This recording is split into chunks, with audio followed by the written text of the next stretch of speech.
What if a single forgotten sound could unlock the ancient circuits of your consciousness? Not a chant, not a mantra, but a tone so precise, mystics believed it could stir the pineal gland, the seat of the soul. This isn't myth, it's the hidden science of vibration.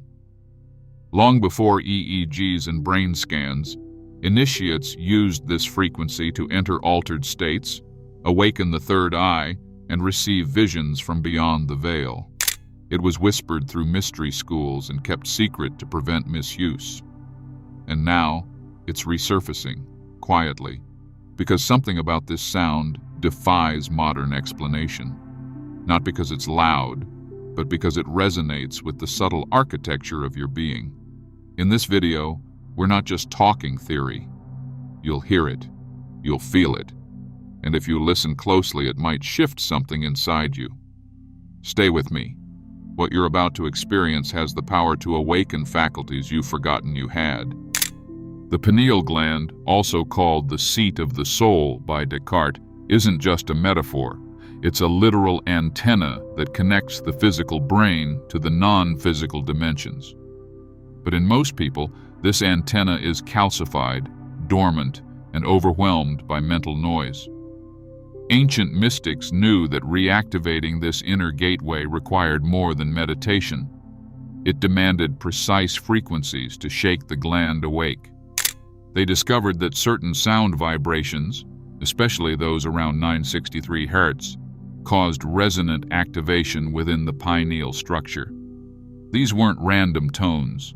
They were engineered frequencies designed to interact with the crystalline properties of the gland itself. Think of it like tuning a forgotten radio. Only instead of music, you access intuition, vision, and direct knowing. This isn't mysticism. Modern research now confirms the gland's sensitivity to electromagnetic waves and harmonic resonance. So why was this knowledge hidden for so long? The reason this sound was hidden isn't conspiracy. It's conditioning. As modern society turned outward, toward productivity, noise, stimulation, we forgot how to tune inward. But the ancient initiates weren't just listening to sound. They became the sound. They synchronized their breath, mind, and energy field to resonate with this frequency.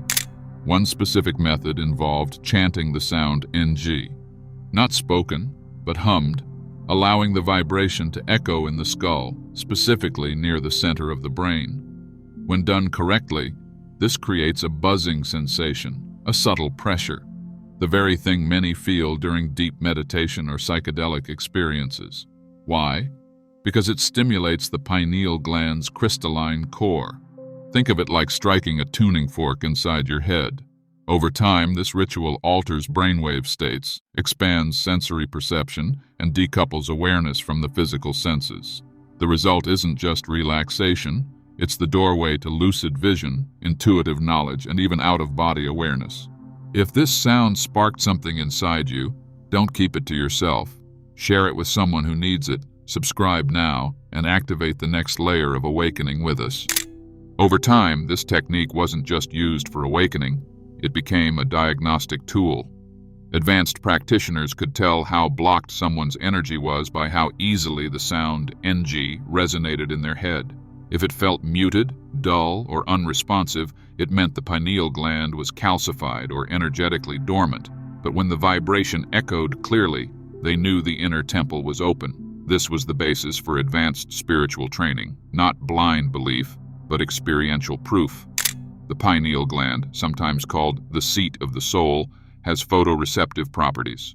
Ancient mystics believed it could pick up non-physical light, spiritual signals from higher planes of consciousness. That's why initiates practice this ritual in darkness or candlelight, allowing the inner senses to activate. Combined with specific breath rhythms and mental imagery, the sound would gradually unlock dormant layers of perception. What began as a simple hum could open the gates to dreamlike visions, downloads of insight, or even a sense of merging with the universe. Once this lost sound begins to circulate through your awareness, something subtle but unmistakable happens. You don't just feel relaxed, you feel realigned. Your thoughts begin to quiet, not because you're trying to silence them, but because they finally have a rhythm to follow. Your body softens, your breath slows down on its own, and a strange sense of inner spaciousness opens up, like there's more room inside your chest and even more space inside your mind. You're not just present, you're tuned in.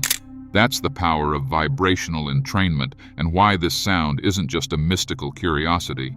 It acts as a bridge between your conscious and subconscious minds. It bypasses the need for words, belief, or effort. You don't have to understand how it works. You just have to let it in. And the moment you do, your pineal gland, your inner antenna, starts to pulse in rhythm. You're no longer just listening, you're resonating. And that's when something truly strange happens. The world begins to sound different. The silence itself becomes music. What you've just experienced is not imagination, it's resonance. And resonance is the secret language of the universe. Every element, every organ, every layer of consciousness vibrates at a specific frequency. The pineal gland isn't just a mystical gland, it's a biological tuner, a crystalline antenna designed to interpret these vibrations. That's why this sound works. It's not random. It's mathematically aligned with the brain's electromagnetic signature and the Earth's own Schumann resonance.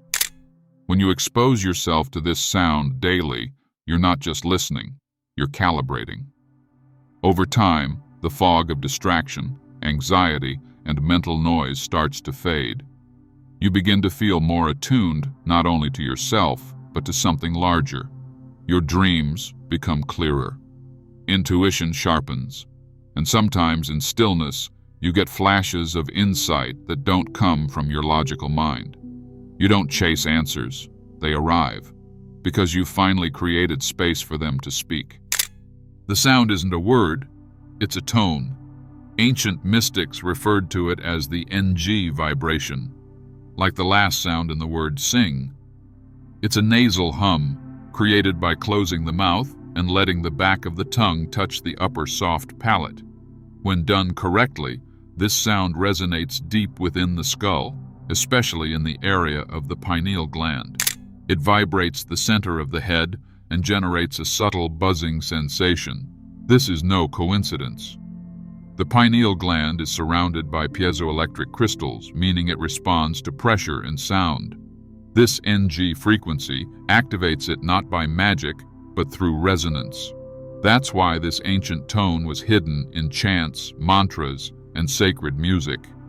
When you hum it with intention, you're not just making sound, you're tuning your inner instrument to a forgotten frequency of awakening. And here's the hidden truth. The lost sound isn't an external audio file you download, it's a vocal frequency you generate from within. It's the subtle NG sound, like the ending of the word sing, produced through nasal humming. When done with intention and focus on the third eye, this sound creates a resonant vibration inside the skull that stimulates the pineal gland directly. Ancient mystics didn't need technology. They understood that the body is its own instrument.